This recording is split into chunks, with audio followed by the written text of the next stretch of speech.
গল্পটা হচ্ছে, আজ দুদিন হয়ে গেল বেরোয়নি ঘর থেকে। তো আজকে বেরিয়েছিলাম, একটু ব্যাংকে কাজ ছিল, পঞ্চায়েতে কাজ ছিল কিছু, তো সেই কারণে গেছিলাম।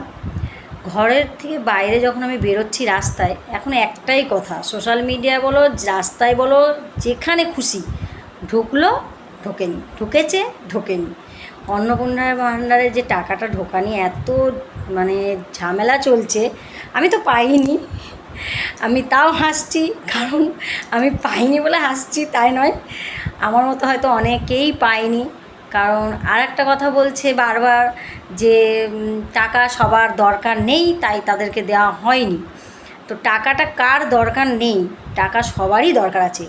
যারা সরকারি চাকরি করছে তাদের বউরা টাকা পেয়েছে, যাদের টাকা পয়সা কোনো কিছু অভাব নেই তারা টাকা পেয়েছে, যাদের 2-3 তলা বাড়ি তারা টাকা পেয়েছে, ট্যাক্স দিচ্ছে তারা টাকা পেয়েছে। তো কোনোটাই তো ঠিক নেই কথার, তাহলে আমরাই বা পাবো না কেন? সেটা আমার মতন কারা কারা এরকম টাকা পাওনি সেটা জানাও, হ্যাঁ অথবা না। যারা পেয়েছো তারাও হাসি মুখে বলো যে হ্যাঁ পাইনি। টাটা।